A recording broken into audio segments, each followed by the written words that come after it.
what are your Mount Rushmore, your top 4 favorite weighted calisthenics exercises in the lens of hypertrophy, a measure of success, or that you just enjoy it?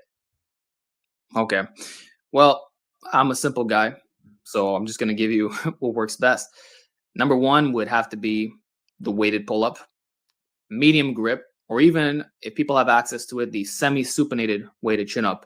So rather than being on a straight bar, you're slightly angled like an easy bar. Some pull-up bars have this, most don't, but I really love that variation. And you can actually create it yourself by buying specific attachments, So that's if you want to, exactly. If you want a fixed implement. Otherwise, the weighted ring chin would be a close second. Only issue is you often can't get the best stretch in the bottom because the loading pin will hit the floor. So you need to use a very shorter, like a shorter one or a chain, but that can cause the plates to swing a bit. So, you can't go wrong with a regular bar weighted pull-up chin-up variation. Secondly, weighted dip, just for the loading potential. It is a street lifting competition movement. And by the way, both are pull-ups and dips. You can overload it to the max, infinite potential for progression.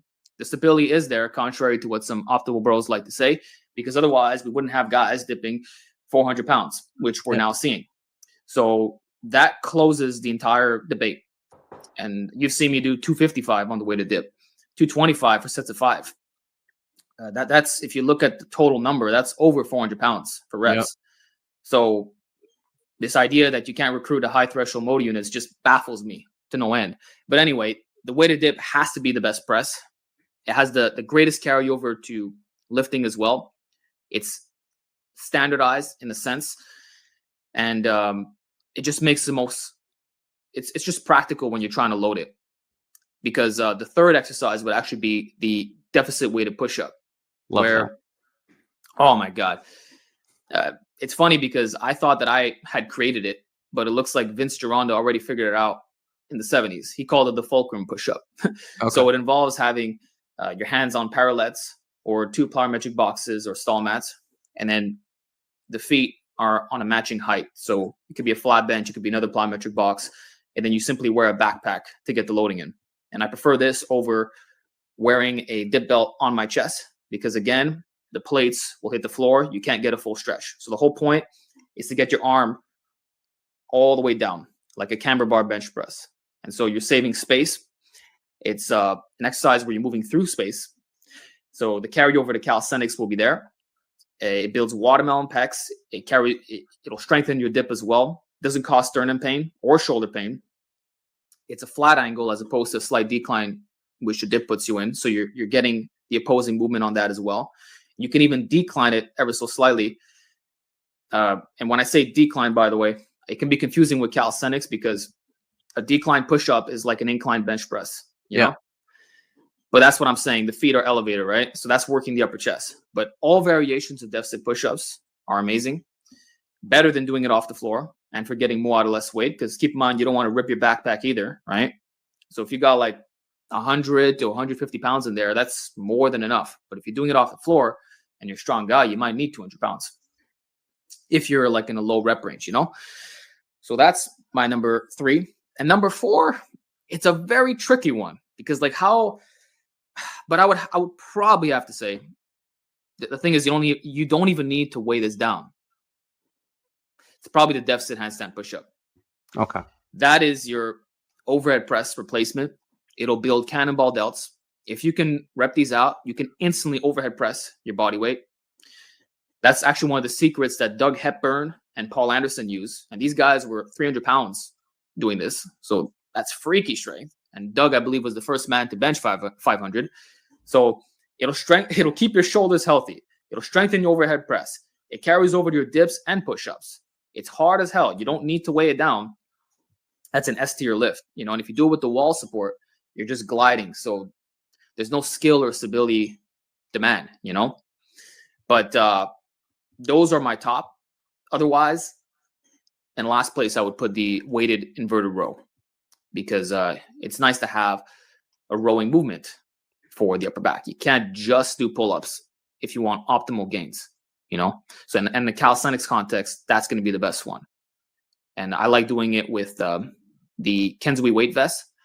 or a backpack. So the plates are over here. And just to clarify, some guys are going to say, well, why would you not wear the backpack the other way so that you can get more range of motion at the top?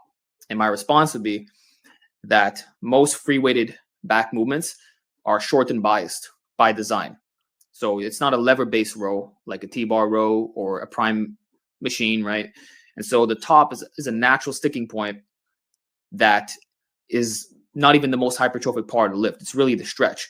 And so if you cut out the range of motion by a couple inches, which the backpack will naturally do, assuming you're rowing from a straight bar or a football bar, whatever, it's fine in this context. Otherwise, I would also say that the ring variant cuts out this so-called problem to begin with. So you can pull through the body and everything's fine. So those are your main mass builders in a calisthenics context. There's all kinds of other variations I could share. I can go on for days about it, but you'll build a good physique with just that. For the upper body base. So I think the weighted chin-up is probably my favorite overall exercise. Oh yeah.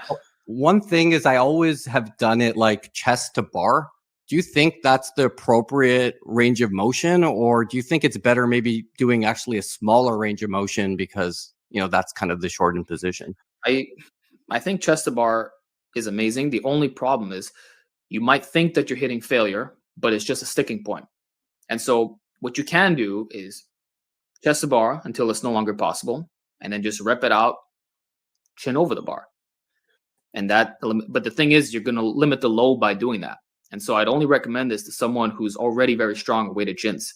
So my standard would be at least 2 plates for 4 to 6 reps. If you're doing that, then you're eligible for chest to bar. You know, the same thing for the super wides, the behind the neck. We do these extreme variations because we're trying to minimize fatigue so that we can do more volume on the work that comes after, you know, or maybe we're doing this as a back off set. So like what I always do is I'll open up with a heavy weighted chin up variation, you know, so 3, 4 plates, whatever the weight may be. And then I'll do some back down sets with that. So strip off a plate. And then I'll actually do another pull-up variation, but it's going to be body weight only. So it's either going to be super wide, behind the neck, or like you said, chest to bar, sternum style. And because you're fatigued, you won't get as many reps. You might get 12 to 15. And that's great. There's no need to go very heavy on this. And then you can do a mechanical drop set, just bringing your chin to the bar or whatever. But I think the default, there's a sweet spot. And when we talk about going all the way down like that, I mean, you got to earn that right. So, I mean, if you're able, props to you. But I think the average person is better off standardizing the ROM a little bit lower, especially given that sticking point, like you just mentioned. I'm able, but I feel like I'm at a point now where maybe I'm not progressing as fast as I could if I just decrease the range of motion. I'm not going to say I've plateaued. It's just keep in mind, it's taking time now. Yeah, keep in mind, right? The strength that you develop on the top end part of a chin up, it radiates 15 degrees in all directions. So what I'm saying is, if you bring your chin directly to the bar, that will improve your strength slightly below and slightly above. Okay. So that's how the strength carryover works. And so if you're doing chest to bar, right, obviously that's going to help you here and even lower. It does that as well. But that also means that if you're just bringing your chin to the bar, it's still going to help you get it over. Okay. And so that's why it's smart to mix in a variety of ranges. What's your Mount Rushmore, your top 4 back exercises to get jack, stacked, succulent, and dense? Hell yeah. There you go. You got it. Jack, stacked, succulent, dense. The holy quad. What is it? Not trilogy. Quadrilogy. Top 4 back exercises. Well, I would obviously say weighted pull-ups, deadlifts. I like heavy dumbbell rows for sure. Other than that, I don't do too many back exercises. I think that those ones alone, really all you need. Anytime I'm in the gym, if I'm, like I said, I do upper lower. If I ever do back stuff, it's going to be, I'm just going to bang out some pull-ups. I'll grab the heaviest dumbbells and hit some rows. If I do deadlifting, I just consider that like the only back movement I do for the most part. I guess I would say just for the high volume, I would just put like lat pull downs on there, just because it's something that you can easily get, or any of the cable, and I'll just say any cable pull, because it's the best thing you can do for just getting like ultra pump. And I get people all the time calling me out like, oh, but you said that it's about the weight. It's not about the pump and the mind muscle. It's like, yes, asshole. How many times do I ever got to say it? Yes. Lifting bigger and heavier weights, that's like going to be the key. You know what I mean? Like trying to progress on weighted pull-ups or rows or deadlifts. Like that's the cake. But I'm never going to say that like getting a pump in terms of like warming up, getting a flush or something to warm up, or just like, all right, I just maxed out my deadlifts. I'm pretty crushed, but why don't I try to just, crank out some reps up the wazoo, you know what I mean? High repetition sets. Like I'm a huge fan of doing like super high reps. And I really do feel like I know people say like it's just endurance and all that, but like for instance, like triceps or like lateral raises, like sets of 100, just like 100. Yes, they just get you so, and I don't care about I'm not saying it's a strict 100. Doesn't matter. I'm talking about like if I got good weight on there, say like I'll put the full stack and I'll try to do the strictest reps I can. And when they break down, I'll cheat it and I'll start to use my lats involved, and I'll use more and more lats. And if I can't do any more, drop it and then go back to like strict. But yeah, that, and then doing like lateral raises, and then as it gets, like your form break, and you start using a little shimmy to get them up or whatever. Like, get them up, yeah. It's just crazy. I'm not saying that that's like a game changer, but I've started doing that like just for like 1 or 2 sets of workout, and I really do feel like it makes a difference. If nothing else, it makes you sore as shit, which I think at least instills like I had a good workout. So if nothing else, like I'm going to push my body to the limits. You also threw out dumbbell rows. I feel like less people are doing dumbbell rows these days. I don't know if you feel that to be the case. Now they're doing deficit Smith machine bent over rows. Nobody does a dumbbell row anymore. I don't know why. I used to do them like crazy, the croc rows, and I also went crazy on like barbell rows. But I mean, with the dumbbell rows, again, it's another movement where you can do as strict as form as you want, but you can keep progressing and the form can get a little looser and a little sloppier, and that's okay.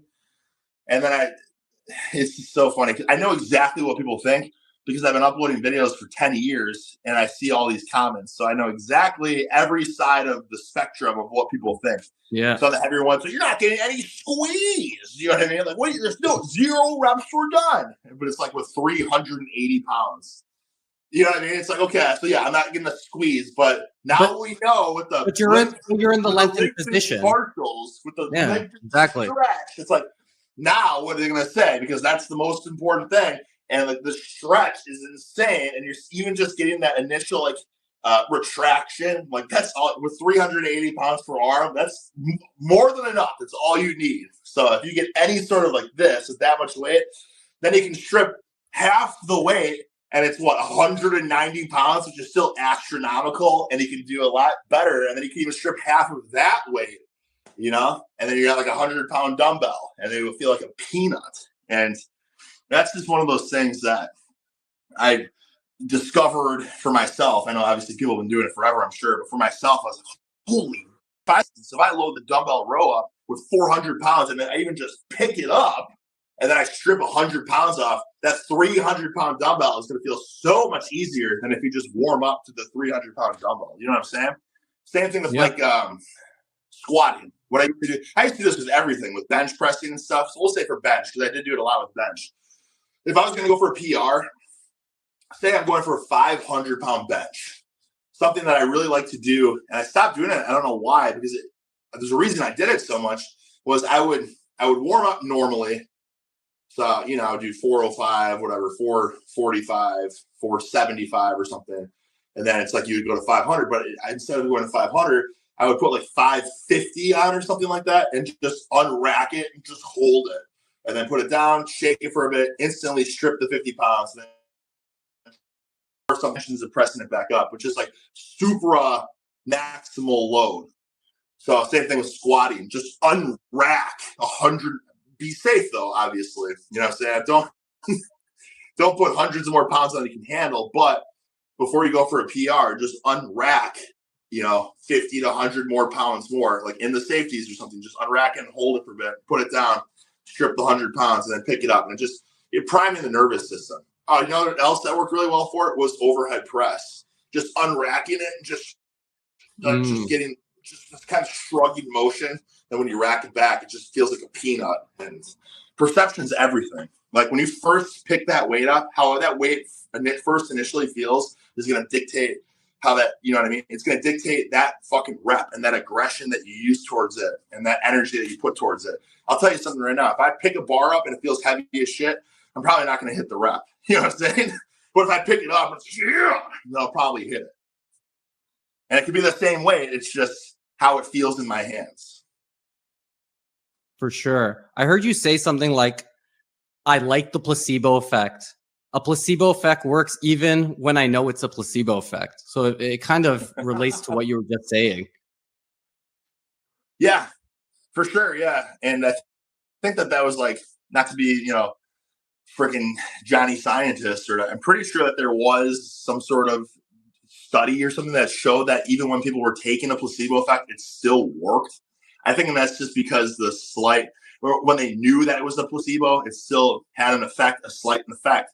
And I think that's just because, like, maybe deep down, you're not, you know what I mean? Like, you're not sure. You're not 100% sure if it does something or does nothing. But yeah, dude, if I could take like just pills of, flour and sugar, and it worked, then why wouldn't you do that? You know what I'm saying? Anything to trick yourself to feel like you're stronger or whatever, bigger or anything like that. I feel like that's also like for gyms, like I will always go to the gym that has a good mirror. You know what I mean? There's some gyms that have like the narrow mirrors, which I think girls like. It makes them look slimmer. But if I'm at a gym that has a nice wide mirror that makes you look bigger than you really are, I'm fucking feeling good. You know what I'm saying? And I'm going to lift better and I'm probably going to perform better. Because I'm like, fuck, I'm looking jacked. You know what I'm saying? And then you bust out the phone and take a picture. You're like, wait a second, I look like shit. God, this mirror must be really good. But like all these things, dude, it's the fucking mind, man. The mind, it literally is everything. No. If you believe that you're strong as a freaking buffalo, you're going to probably be better than if you think that you're weak as a daffodil. You know what I'm saying? I've said this to plenty of people too. It's like, dude, your mindset, your perception, it's everything. If you wake up and think and telling yourself you feel like shit, like you're probably going to have a bad workout, you're probably going to have a bad workout. But if you just think to yourself or tell yourself, like, I'm going to hit a PR today. Right? You might not hit a PR on a big lift or something, but one way or another, you're going to fucking hit a PR because you're putting it out in the universe. Self-fulfilling prophecy, you know what I'm saying? Like you just put top 4 exercises to go past failure with and why.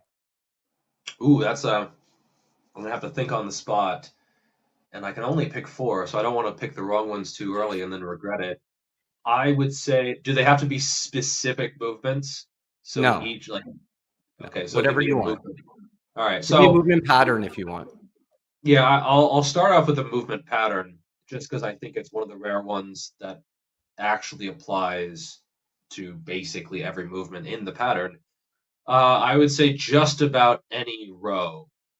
I either do partials or cheat reps, just because the rowing movement is almost always much more challenging in the contracted position compared to the lengthened position.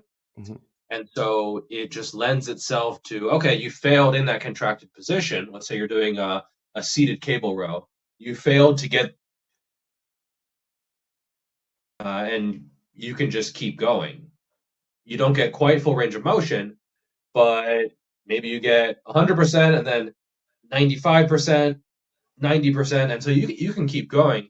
Whereas something like, let's say, an overhead press, your sticking point might be like halfway up, maybe around here, somewhere around here. So it's in the middle of the movement. And so you can't really do partials as effectively. I guess you could fail and then like do a little bit of bouncy reps, but I just don't think it's particularly as effective as rows. because it's not where the most challenging is in the contracted position. Yep. If for pressing, if pressing was most challenging at the very top, yeah, you could keep going and start getting partials, but it's not, just due to the inherent biomechanics of the movement. Same thing with squats. You're going to fail somewhere in the middle part of the range of motion. No one fails a squat at the very, very, very top unless they lose their balance or something weird. And no one fails a squat at the very, very, very bottom. Usually someone can get a little bit up before they fail the rep. And so, squats also not as partial friendly. But I would say rows in general, if it's a Helms row, if it's a chest supported row, it's a cable row, if it's a bent over row, just make sure on that one you're really bracing your core and keeping everything locked in. But just about any row, as long as you're keeping your posture, as long as you're keeping everything sort of locked in, especially in the lower back and bracing your core, yeah, I think you can go beyond failure. Not necessary for beginners. I think beginners should probably just focus on just having good technique, and they don't need to use these advanced beyond failure kind of stuff. And they also probably realistically would mess it up because they don't know how to do the movement the basic way first. So just focus on reasonable sets, focusing on your technique when you're a beginner. But when you're an intermediate and when you're a little bit more advanced, I think experimenting with either partials or cheat reps. So when you fail with full range of motion, you can either keep going with strict form and get these partials, or you can try to cheat using a little bit of momentum with the hips, typically, because those are the most powerful muscles of the human body, using the hips in order to keep getting full range of motion. So you either get partials or you cheat to get full range of motion. I would say any row. So that's my first one, any row. Second, I would say most side delt movements. So whether it's a cable lateral raise, some people say that cable laterals are most difficult in the stretch position. I actually haven't found that to be the case personally. Usually you can get at least a little bit up. It's not as extreme of a strength curve as a dumbbell lateral raise. A dumbbell lateral raise is like by far the most challenging when you're at the very top. I mean, if you make people do strict form with no cheating and pausing at the top without like shrugging up or bending the elbows, with straight arms, most people are using not much more than the pink dumbbells because it is that challenging at that top position. Whereas, I mean, you can hold as much weight as you can hold in the very bottom position. So it is a very extreme sort of strength curve. A cable lateral raise is still going to be most challenging somewhere near the top of the motion, usually. And so I would say just about any lateral raise, cables, dumbbells, any other implement, maybe a band or something, these are also very, very partial friendly because you fail to get full range of motion and then you just keep going, or you can cheat a little bit. I would say most people should start with partials before cheating because partials are actually a little bit more mentally challenging because you really have to focus on just digging into the muscle as high as you can, as far as you can, and then controlling it and resetting and going again and going again. Cheating is something I also do, but it's easier to mess up. It's easy to start cheating when you're not actually near failure, and then you're just flailing around and you're actually getting less out of the set rather than more. So I would say for most people, partials are going to be better than cheating, but I still find cheating to be very, very useful, and I will continue to do it, and it'll just be under control, and it'll be only on some movement. So rows would be number one. Any lateral will be number two. Number three, and this isn't something I do all that often, would be most calf raises.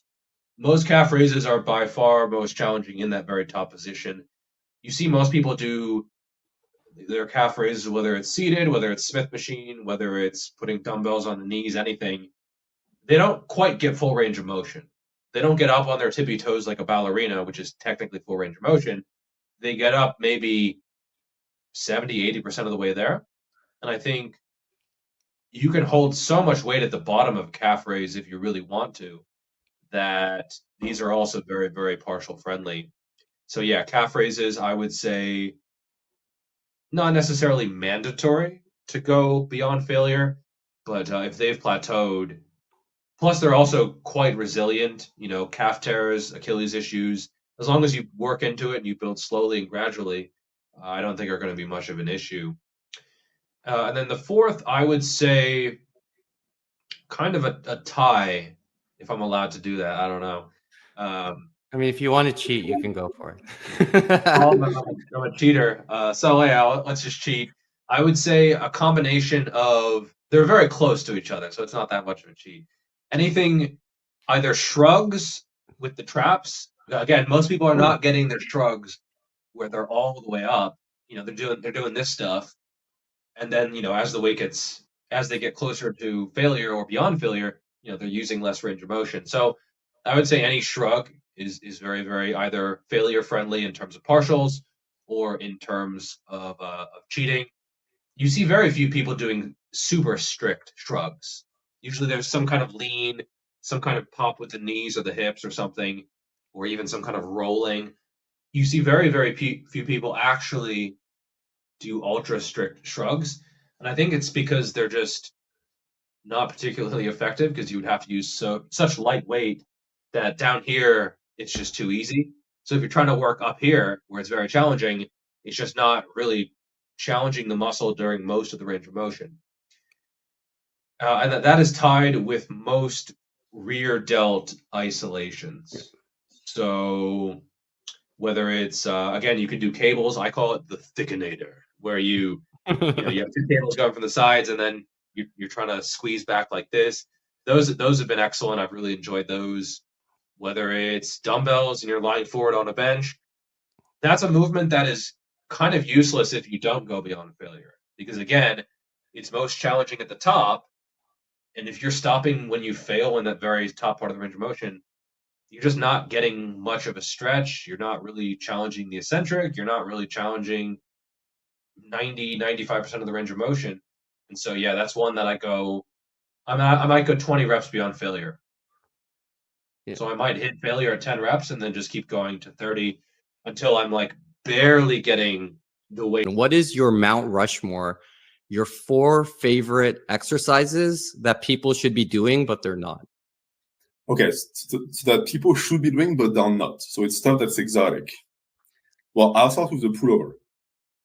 I have never once seen someone do a pullover in a commercial gym. Not once. Never once. One time I saw a girl set up on a bench with a dumbbell, and I was like, she's going to do pullovers. So I was excited, and then she did some like glute thrust with the dumbbell on her hips. So I was like very disappointed afterwards.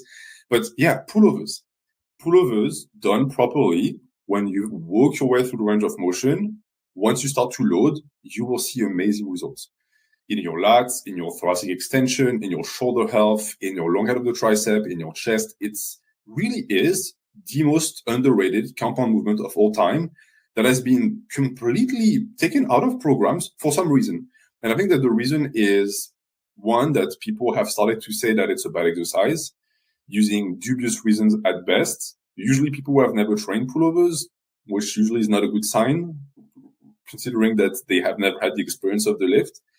It might also be because it's true that when you get into pullovers at the start, they can feel awkward, your neck might cramp, you don't have the range of motion, so you don't feel your lats, and that discourages people. But this is one of those lifts where if you put in the time, it is going to reward you. So that's my number one. Second exercise that I think is underrated, I would pick a forearm exercise, but not any forearm exercise. I would pick a pronation twist. So if you look at most people who train forearms, they're going to do it in the same axis of movement while their wrist remains static. So an hammer curl, for example. Okay. That is perfectly fine. It's a great exercise. But they fail to take into account that the forearm and the musculature of the forearm also responds positively to wrist movements. So stuff like actively pronating into a movement. So you do this as you go up, or supinating into a movement. The supination is something that people train because a lot of the time you end up finding out that you're stronger on the negative when you supinate your arm. So it happens by default. But the other way around, I rarely see people who do this. And that's a shame because it's very easy to set up. You just grab, not necessarily a dumbbell, but a loop you can put around your hand like this, and you tie it to a weight that then go here, and you're going to do your curls in that fashion. And this pronation is really going to blow up your forearm. The reason why, when you look at arm wrestlers, the majority of them, even the natural ones, tend to have incredible forearm measurements, sometimes even bigger than their upper arm, is because their wrist is always moving, because that's part of their sport. You can replicate that as a bodybuilder. You don't actually have to arm wrestle. So that's another thing that I would say more people need to do, if only for the sensation. It really actually feels tremendous on the forearm. I've never done it, so I'll do that. You should give it a try. Yes. And you can do it on cables. You can do it with a pin stack where you just put plates. It's extremely versatile, even if you have a home gym. Number three, I would pick something that I've started doing recently for calves. For a long, long time, I was only training my calves through weightlifting exercises, so calf raises, which is absolutely fine, and you all grow from this. But I've always felt that I was lacking in volume, because when I looked at the total amount of reps I was getting 40 to 50 reps per session.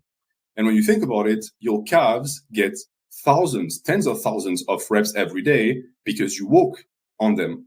Let's say you do 10K steps a day, 10K steps compared to 50 reps. Even if you load the 50 reps, the total amount of volume is not, the discrepancy is not enough. So I was trying to figure out a way to get a lot of steps in while being very intense at the same time. And this is when I started doing something on the Stairmasters. So the Stairmasters in the gym is a great tool for cardio, but it's also a great tool for calves. What I do is I take a backpack and I put kettlebells in the backpack. I'm right now using 55-pound kettlebells. I go onto the Stairmaster with my backpack, and I do 10 minutes at a moderately fast pace, not super fast, and I do them on my tippy toes. Nice. So I'm only allowed to put my foot on the last end of the stair. And that is horribly intense. I've never felt a sensation like that in my calves before from calf raises. And two, it's a lot of volume. Because when I look at the end of the 10 minutes, usually I've went up 25 to 30 flights of stairs. Because the Stairmaster counts how many flights you go up to. So that's a lot of reps. And that has been the key I was missing for my calf growth. Because I'm really starting to see great results from doing both. And I insist on both. You can't just do one. You have to have this plus the heavy resistance training. And that seems to re-unlock an hypertrophy response. And for people who are interested, start with 1 time a week. And then you can go up to 2 times a week. It's horribly hard. I'll be honest, it's not something you're going to look forward to, but it does work. And then fourth, so we've done forearms, we've done calves, we've done pullovers. I would say neck. I've also never seen people train neck in a commercial gym. It's been ridiculed for a very long time, which is a shame because it's one of the muscles that makes you the most aesthetic. People see your neck because they look at your face. Mm-hmm. And also, it might be the difference between life and death. Recently, I had a subscriber send me a message telling me, hey, a year and a half ago, I cut the video you made on neck training, where I told people, train your neck because it might save your life. And the guy got into a car accident recently, and he got T-boned. And once he went to the hospital, the doctor told him, wow, you have nothing. You don't even have contusions in your neck. Usually people snap their vertebra from something like this because of the force of the car slamming into you from the side. The guy was fine. So of course it could just be chance or luck, but the dude told me, hey, I had been training neck for a year and a half, and I'm 100% certain that this really helped. So to me, if you're not training neck, you should start. Absolutely. I want to see a title, Natural Hypertrophy, Saving Lives, Science-Based.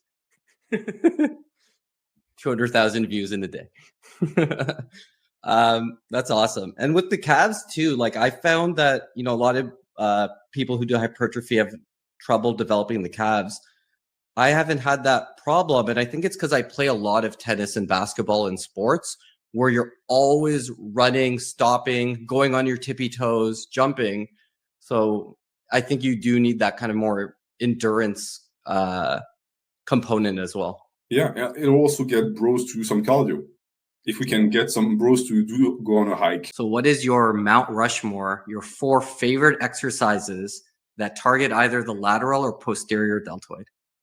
Yeah. So the ones that really seemed to start working for me was when I got away from kind of your traditional delt exercises of an overhead press and like a dumbbell lateral raise. Like, and also dumbbell lateral raise is the easiest thing to do. You grab and you do lateral raises, and everybody says lateral raises, lateral raises, lateral raises, most important thing for delt development and getting those cap shoulders. But as we've come to understand more and more and more, is that you get a greater hypertrophy stimulus when you apply tension to a muscle when it's at a relatively longer length. And if we think about the biomechanics of a dumbbell lateral raise specifically, it gets harder and harder and harder as the lever arm increases. So when your arm is straight out to your side, that is when the distance of the load is furthest from the fulcrum. And anyone, you don't even need to understand physics to understand this. Is it easier to hold the dumbbell at your side, or maybe 2 inches from your hip, or that same load directly out to the side like you're doing an iron cross? And the answer is it's really hard to hold it directly out to the side. So you're limited by the strength in that position when you're doing a dumbbell lateral raise. And that's also the end of the range of motion where the muscle is the shortest. So you're essentially overloading the shortened position. And I've yet to meet someone who's done lateral raises and actually gotten sore from it if they're dumbbell lateral raises, especially if they've been training for maybe more than a few weeks, to be honest. So they're not a very stimulative exercise, in my opinion. I don't think they're a very good exercise, but simply switching to cables, now all of a sudden you have a relatively even force curve, and it's hard the whole time through because now you're not just opposing gravity, you're opposing the direction of tension from the cables. And you can exaggerate that even more by doing variations of cable lateral raises where you start with your arm in front of you, reaching across, Get those say your opposite pocket. Or if your glutes aren't too big and juicy behind, and you have shoulder mobility behind your back, reaching to kind of your opposite back pocket, or even manipulating the dumbbell. So, for example, you lying on an inclined bench, reaching across your body, so it's overloaded to the bottom. And now all of a sudden, you can get into a more stretched position and load it in that position, so that it is kind of the opposite in terms of the actual emphasis to a traditional dumbbell lateral raise, which is harder in the shorter position and very easy, if not nothing, in the most lengthened position because the dumbbell is directly in line with gravity straight down. So the big one I'd say for delts is cross body behind the back variations of cable lateral raises. And they made a pretty substantial difference when I, of course, also did them with a relatively high volume and frequency for me relative to what I did. And I would say for anyone who wants to give these a try, you don't have to do the shotgun approach of do higher volume, closer to failure, and start with this new exercise. Just take what you're currently doing. And if you're doing mostly dumbbell lateral raises, just swap them to cables behind and across the body. And overhead press, it's still a great exercise. It's just that it is primarily useful for anterior delt development. And if you're doing incline, decline, dips, bench, and every press, even flies train the anterior delts, and they may not really be needing that much more work. And the overhead press does train the medial delt, but probably not as good as something like a cross-body cable lateral raise from a stretch position. Did you use any intensity techniques or just more straight sets? I have, but it came down more to, and I do now, but it comes down to more just to time availability. So quote unquote intensity techniques, something like a rest pause or a drop set, I think they are most useful in situations where they are not going to produce a ton of cardiovascular fatigue. So if you're doing, let's say, drop sets or rest pause on a barbell squat and you're doing it in the 15 rep range, that's just a fantastic way to die. And it is very challenging. And if you actually look at what's the output of, let's say you did, a series of drop sets, and if we were to actually get you on a force plate and look at your impulse, which is just the force over time, it would be a lot less than if you did straight sets in, say, like the 6 to 8 rep range, stopping 2 rep shy of failure on squats. Because that overall fatigue, the perception of fatigue and the cardiovascular fatigue is going to create so much discomfort that you're going to have to end up dropping the load for non-muscular reasons. So I don't actually advise quote unquote intensity techniques on like compound, especially lower body movements. Where they are very useful though, is when you can make sure that the fatigue is going to be predominantly peripheral in the specific muscle you're training. it's unlikely that doing a drop set on cable lateral raises is going to make you huff and puff to the point where that's actually constraining your ability to do work. However, it is likely to produce a lot of local fatigue. And this is where you can get equivalent outcomes. And there are numerous studies where they compare drop sets or rest pause sets on, like, say, arm work, like bicep curls, where you get similar outcomes to straight sets. It just requires a little more work. You have to roughly match the work, and then you're getting the same outcome because it's not confounded by fatigue. So I do it from time constraints because I have to do relatively high volume to get my physique to where I want it to be these days, trying to eke out the last 5% of my potential and also being busy. So when I get down to my isolation movements for my upper body, including lateral delts, I do drop sets and rest pause more often than I just do straight sets. Okay. But it's not because they're better, but it is a useful way for me to get the equivalent of 3 straight sets or 4 straight sets, which would normally take me 6 to 10 minutes to get, one long drop set or rest pause series done in 1/3 that time, and get about the same. And for those who are wondering, rough equivalents, guessing based upon the literature, let's say you do 3 straight sets on something.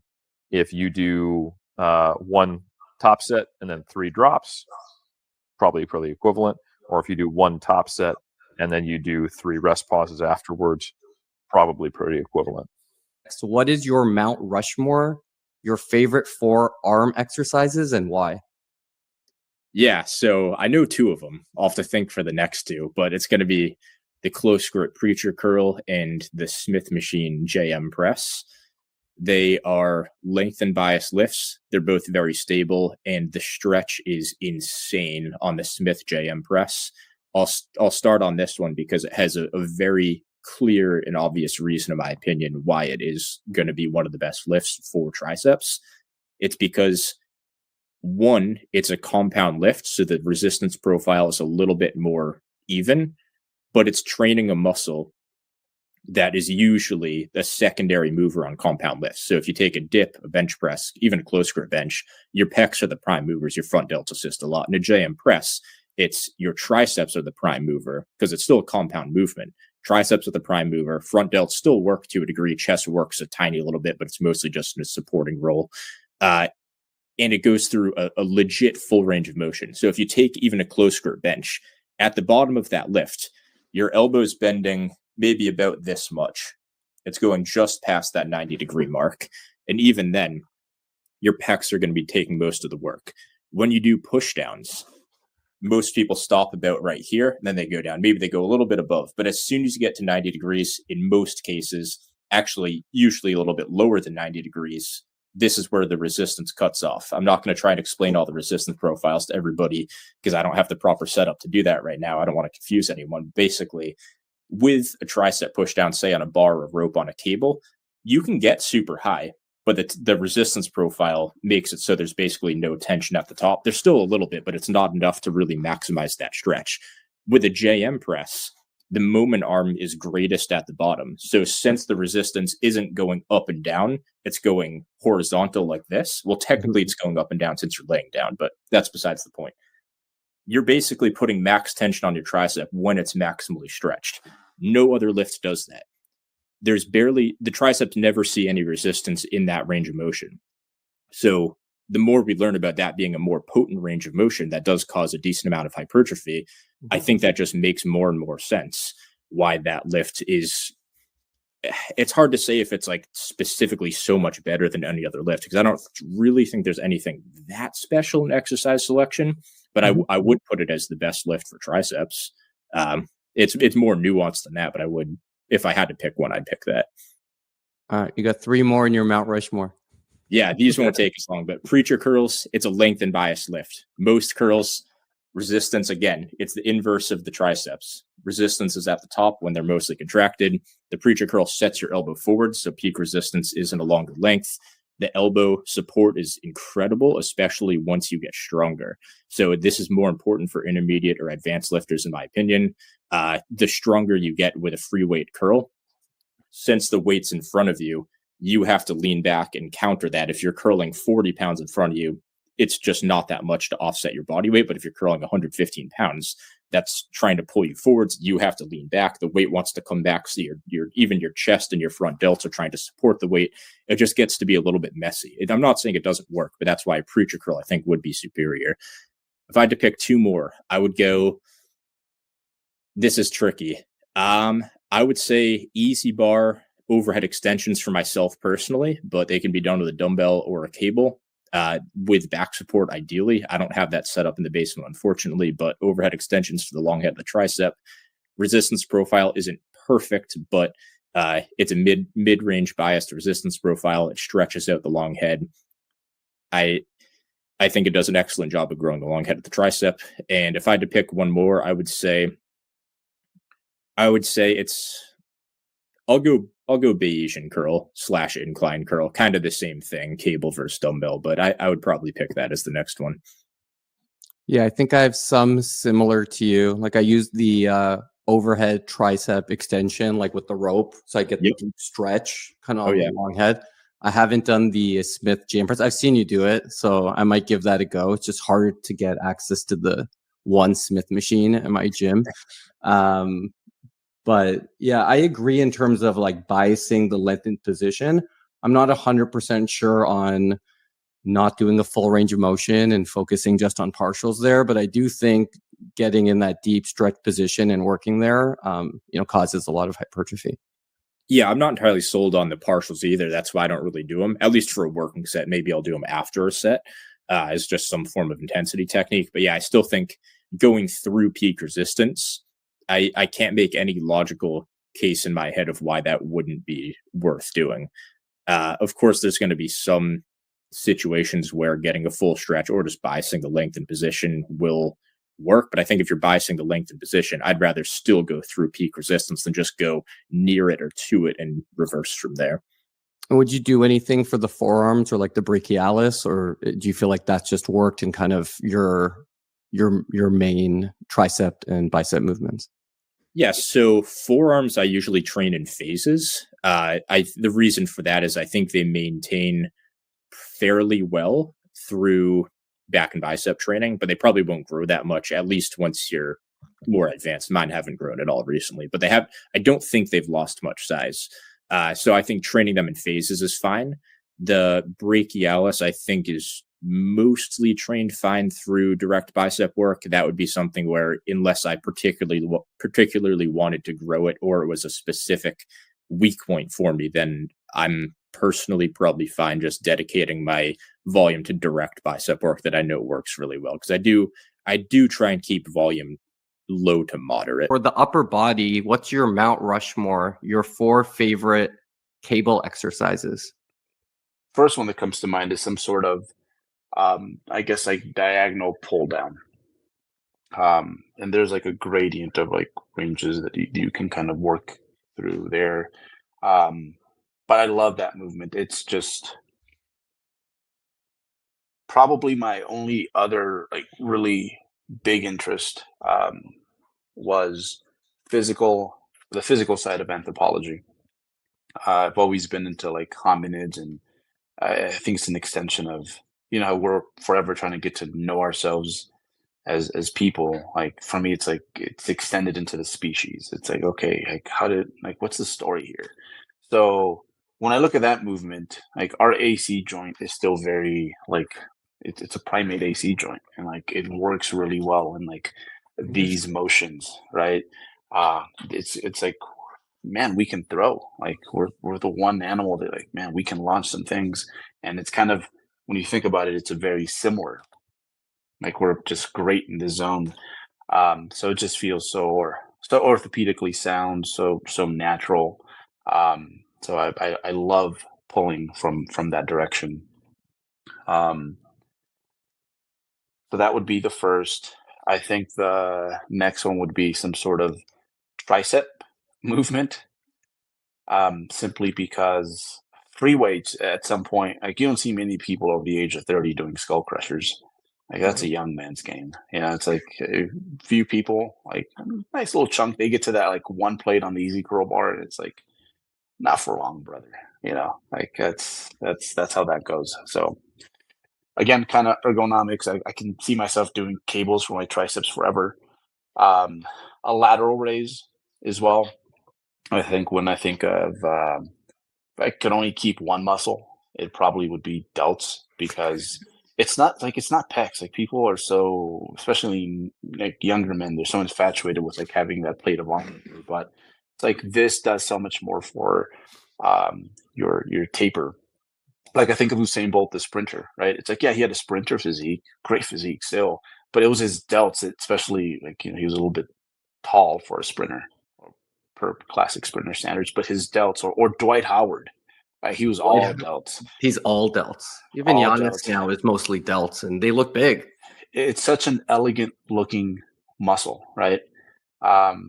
Yeah, going back to like the bipedalism, right? It's like, it just looks good on an animal that stands up to have like these like delts. So lateral raises across the body, behind the body, like, it's just, you can really lengthen those things. And then probably abs, because that's probably the only ab exercise that I can like really adhere to, is just a standard like cable crunch. That's awesome. I'm curious, now that you've been doing it for almost a year, what is your Mount Rushmore, your top 4 upper body exercises for bodybuilding? Oh man. So I think that is, are we going off of just strictly my opinion, what I enjoy most? It's your opinion and what you enjoy most. Yes.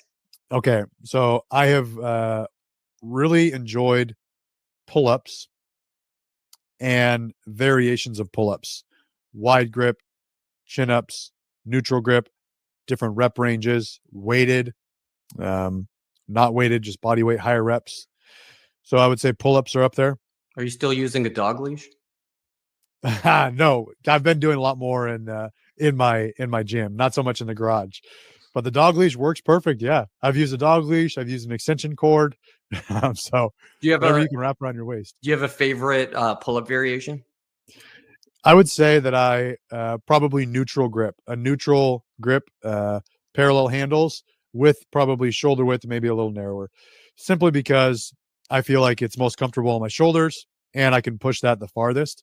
However, recently I've been doing a lot more wide pull-ups with a very vertical torso because I struggle with those most, but I feel like I need to work on that. I need to focus, not just do the pull-up variation that I'm good at all the time. Yeah, I'm similar. I can do a lot more weight with chin-ups or neutral grip. And then when I have to do pull-ups, it humbles me a little bit.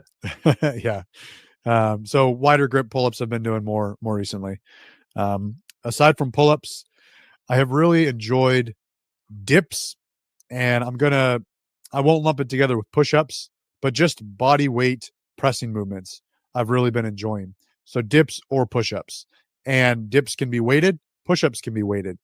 I actually have not been benching I stopped benching probably a few months ago, and I've just been doing dips and push-up variations simply because I don't even like to bench press that much. I just always do it because I'm just kind of wired that way.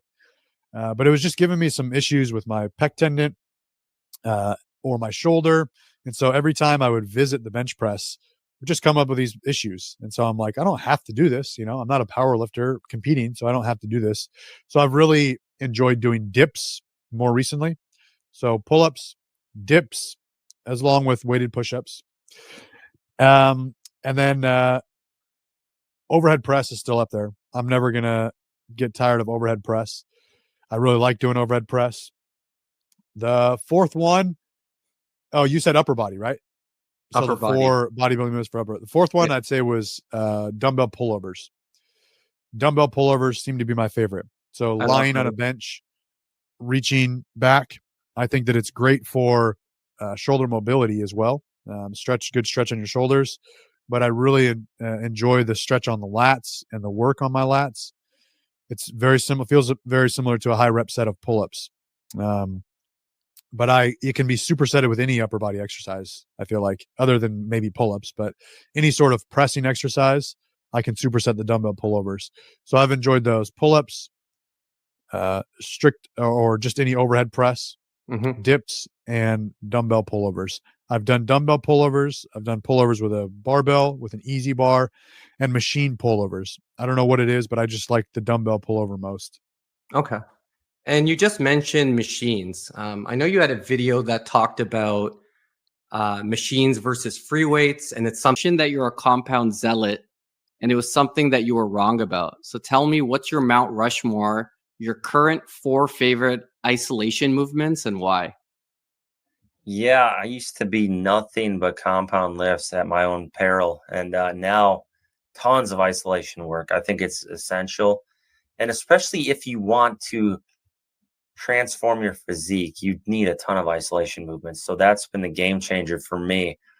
But I would say number one, I just really like tricep push downs on the cable. Like, yeah, with the V handle. That's Yeah. my key. That's the handle I like to use. And those have been such a great exercise as far as like a bench accessory for strength and just incredible size arm pump. I love those. And then along the same token, I would have to put in there cable curls with the V handle. So it's almost puts your grip in this position at 45 degrees, 30 degrees roughly.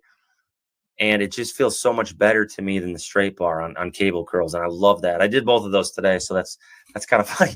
But those two have been huge. I really love cable work in general now. I would have to say 2 other ones. It's tricky because almost all the lower body work I do is compound, whereas a lot of the upper body is isolation.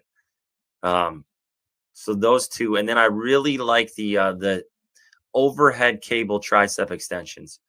So that's where you're like facing away from the cable. You've got your arms overhead and you're extending your arms out like this with your elbows flared. That one is also a great tricep accessory. And I wish we had one. The reverse pec deck or pec fly machine. I love that. Nothing better for hitting the rear delts. We don't have one, but that movement is amazing. I do like the pec fly as well, but I would say push downs, overhead tricep extensions with the cable, close grip cable curls with the V handle, and then the reverse pec fly. Those would be my 4 like isolation movements that would completely transform your physique if I had to come up with 4. Awesome. I'm going to ask kind of a fun question here. What is your Mount Rushmore, your 4 favorite exercises to get larger glutes? Larger glutes. Okay. I'm trying to think how to tackle this. Okay, so the biggest rock that you can move with your glutes is going to be just something that has very deep hip extension, something that allows you to move a lot of weight. You're going to have a hard time doing better than a squat. A squat is just going to hammer the glutes. It just is. Now, there's some weird stuff that can happen. This might, I don't know. I'm going to wait for the physios to get into a war with everybody else. There's controversy over this type of stuff. Talk about like glute activation or whatever. People lose their minds. There seems to be some weirdness that can happen with complex movements where just because 2 people go through the same movement doesn't mean the same things are happening the same way. I believe this has been demonstrated with things like gait, like the way you walk, where, the nervous system and patterning coordination, it's a bit weird. I have known and worked with people who squatted even kind of impressive amounts of weight, but had no ass. I know those people. I've worked with them. That's a thing that can exist. And I don't know what causes it. I don't know to what degree you could call it activation. Now, I think of when you're trying to get the most out of a movement for a specific muscle. That's more of a bodybuilding tactic, although strength athletes absolutely are better off knowing how to do this because you use it for variations to shore up weak points. It's helpful to know, to conceptualize, to feel where the muscle is. And that's where activation stuff kind of comes in. Even if activation really isn't a thing, so mind muscle kind of is. Knowing how to tense and work and recruit is very important. So I'm inclined to throw in some activation stuff in there, even though it's not going to be a primary driver of hypertrophy, just because it's that thing. It's that thing that gets better, the thing that gets you better. So anything that gets a pump in your ass is going to go in that box. So people argue day and night, are glute bridges an effective hypertrophy movement? And they'll run their studies. They'll talk about motor unit recruitment, where the peak forces occur in the movement, and they'll point out how the muscles stretch, but it's not really under a load when it's stretched, and that's not ideal. Glute bridges are amazing at getting a pump in your ass. Okay. You feel your butt contract. You have no doubt that your butt muscles are squeezing. They burn at the top. In fact, there's a couple movements where the contraction, which usually isn't thought of as like the most hypertrophic part of the movement. Usually, people focus on the stretch. But I remember doing like keg loads over a bar, in that moment where I had to like shove my ass forward and I'm trying to lean back. And I felt the skin on my butt tingle from that contraction. So that's what I think about. So if you have that sense, the way you see people like bounce their pecs, if you can kind of do that with your glutes, or you have an exercise that kind of makes you feel that, that is money. That will help you tie together everything. As far as weighted movements, it's super easy. It's going to be squats. Lunges are fantastic. Deeper the better. Probably up to an elevation or something. And then everything else is going to be like a variation of a squat or a lunge. Leg presses. I mean, if you get your feet high and wide on a leg press and you take it deep and you strain, you're going to have a hard time not feeling that in your butt. I would probably avoid smaller movements like kickbacks. I mean, technically, that's going to put the forces there, but it's kind of weird. It's awkward. It's not how your leg's really designed to move. I'm not saying you can't get anything out of it, but it's probably a little more nuanced. But like when in doubt, I always go to some squat or lunge type movement. And then if I'm going to throw a fourth one in there, probably a hinge with just a ton of resistance at the top. I mean, deadlifts, RDLs by themselves are really good, but the glutes really come in at the very, very top, and that's where you're mechanically the strongest. So to be a little complex, throwing some bands over an RDL to where it's tightest right at contraction, probably going to be a really, really good hinge movement to get your glutes lit up. All right, so we got squats, we got leg press, we have RDLs. Did we have a fourth? Lunges. Lunges. So I'd say squats and lunges are the big two. Leg press, high and wide, is a good accessory to that. And then RDLs, I mean, deadlifts, any type of hinge is going to be good for the glutes. But if you really are focused on the glutes, that's where bands, some type of accommodating resistance that makes it hardest at the top, is going to hit the glutes a bit more. Awesome. What about like carries? Carries are fantastic. As far as growing the glutes, when I think about growing something, I'm usually thinking about going through a full stretch shortening cycle. You want the muscle expanding and contracting. That's not to say isometric movements or limited range movements can't do anything. Carries are fantastic for your entire posterior. I like them more for conditioning and strength. And most people aren't going to go the strongman route. The amount of carries I do for my sport is probably a cause of a lot of the hypertrophy I've gotten in my posterior over the years. But I do like an unreasonable amount of strongman events. For somebody to throw in carries a couple times a week, I put that as GPP. It's very broad. It's good for conditioning. It's good for general strength. I think they're fun as shit. If you get good at them, I think it says a lot about your physicality. I probably wouldn't throw them in as a pure glute movement, but they do so much that you can justify it either way. What are your Mount Rushmore, your 4 most important muscles for looking good in clothes? Money. No, I'm joking. 4 muscles: t-shirt and jeans. Yeah. Neck. Traps. I'd say back as a whole, just 4 muscle. Not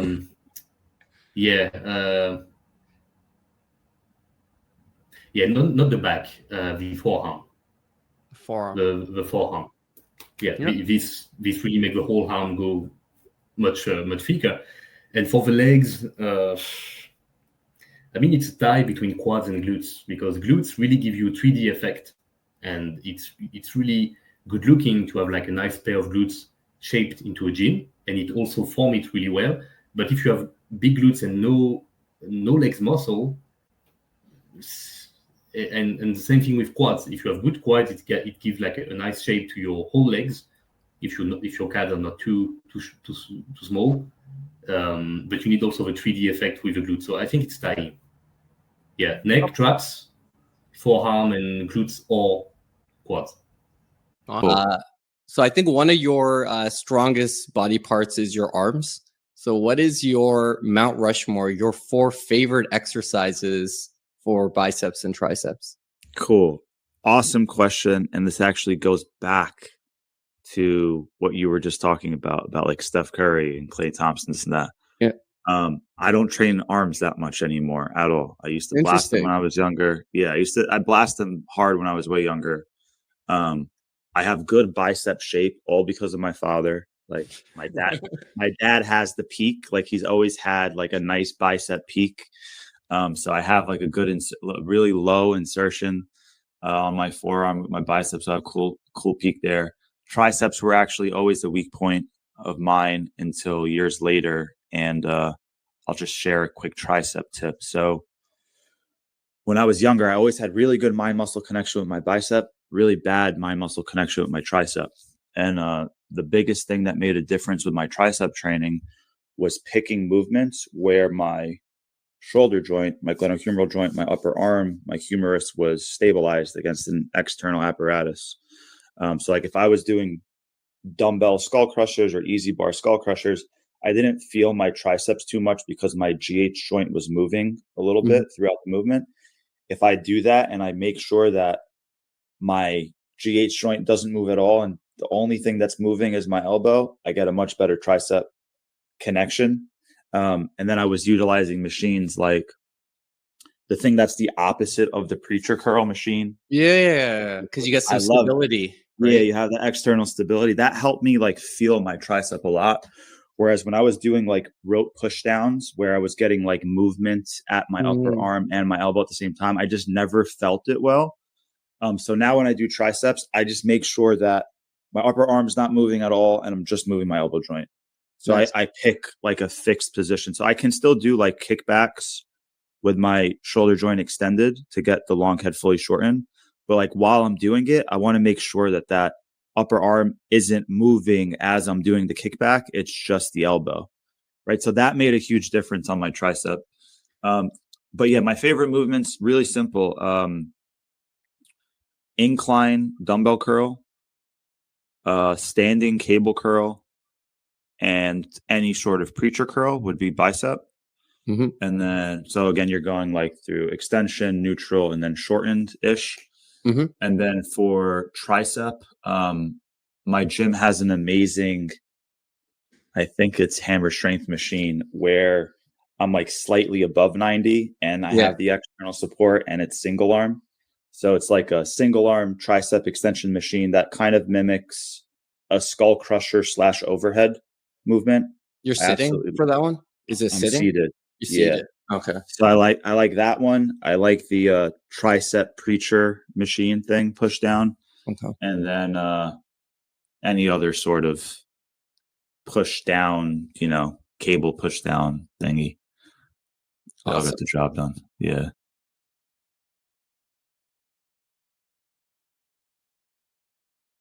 I enjoy called the top 3 exercises for lat mass. You framed it in the context of these are the best places to start, but you're also mindful that we're not robots. So you gave some tips such as keeping it shoulder width for lats, focusing on exercises like the single arm pull down, chest supported row, and any bent over row. What would be your top 3 exercises if the goal was for upper back thickness? Upper back thickness, such a tricky one. I mean, number one, I would just start with some sort of chest supported, like a T-bar row. And I say T-bar just because that's a pretty common one that's going to put you in a hand position and an upper arm position to get a lot of motion. But so really you want something with that allows. So the whole point of the chest pad is you could for sure do bent over. So someone's like, oh, I got my home gym, whatever. Really any type of bent over row that allows your upper arm to move a lot, which tends to be a little bit more flared out. If you tuck your arm too much for upper back, you might limit how far back you can bring your upper arm, which again, it's not really about the upper arm. It's about how much can you move your shoulder blades. So again, a chest supported T-bar tends to have a little bit of a wider grip, and that wider grip will allow you to drive your elbows back far, pull your shoulder blades back far, and get a lot of motion. So I would say chest supported T-bar, but it can really be any chest supported machine that kind of meets that goal. And again, the chest support makes sure that the limiting factor then is your upper back and not maybe hips or erectors, because that would be the big thing if you're in a bent over position. Not that there's anything wrong with bent over rows, but for some people, they literally hit fatigue because their hips get tired, because their lower back gets tired, or something like that. So that would be number one. I say that you can have some sort of shrug motions after that can provide merit as well too. And the beautiful of different types of shrugs is you don't have to do just purely vertical. So you could do more on like an incline bench that's kind of a combination of not just pure elevation, but kind of elevation and retraction. You could go perfectly like horizontal to the ground and isolate pure retraction. You could even just do that in a machine where you're just doing that type of motion as well too.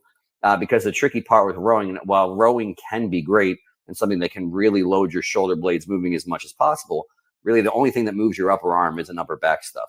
So the things that move your upper arm are going to be rear delts, maybe some rotator cuff muscles, maybe your lats. And that's fine to get some stimulus there as well too. But everything for upper back mostly is really about how much your shoulder blades can move and how much range of motion, how much can you protract, how much can you retract. And then again, shrug give you a little bit more options where, I want more, upper trap look or more lower trap look. And even you can do some isolated shrugs that are going from, retraction into depression. So that might be a little bit more convenient with a cable or something like that.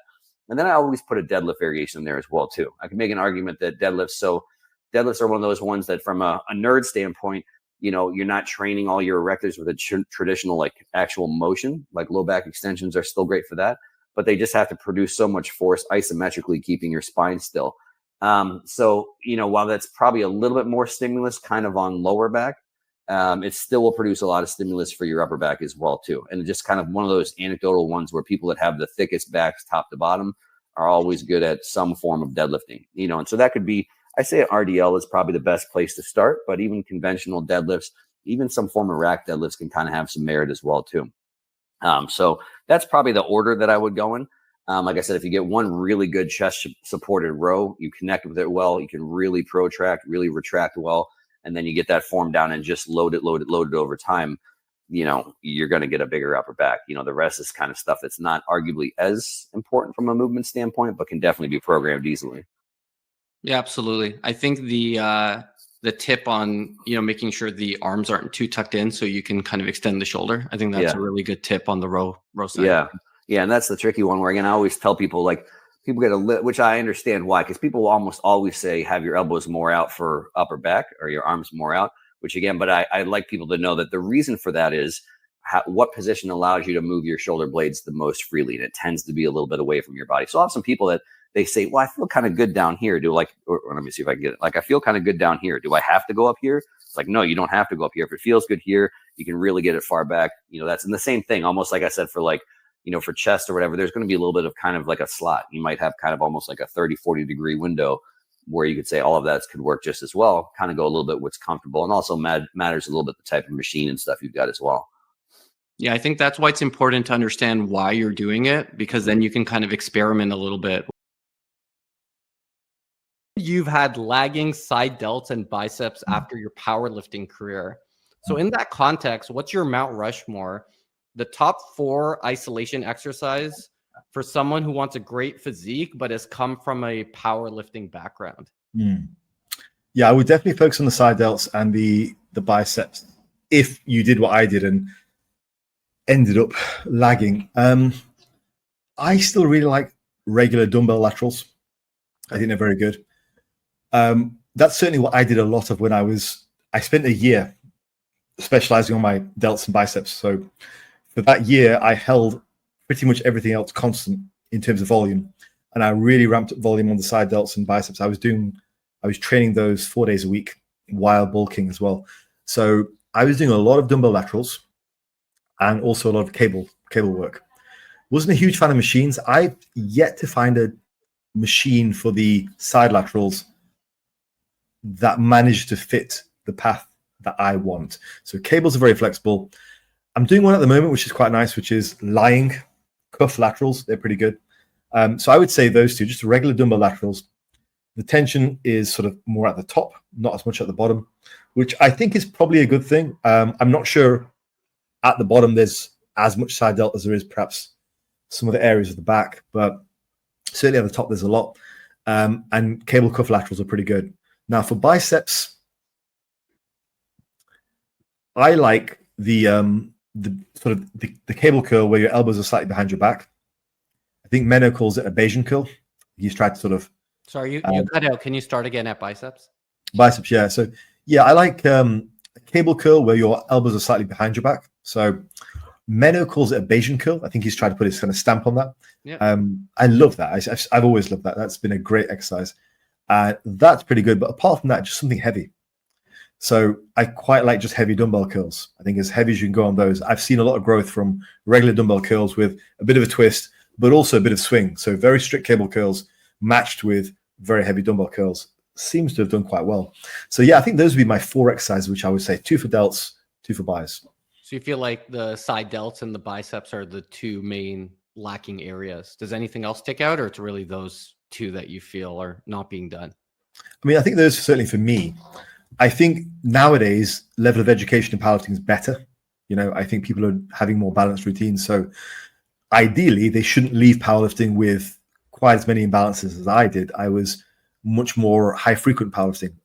So I kind of spent the majority of my energy just doing squat, bench, and deadlifts and variations. But yeah, I'd say for the average person, I suppose I'd have to have a look at their physique. But certainly for me, that was the case. You know, perhaps calves, but everybody wants calves. You know, but yeah, I think I'm not sure you can ever have 2 big side delts or biceps. So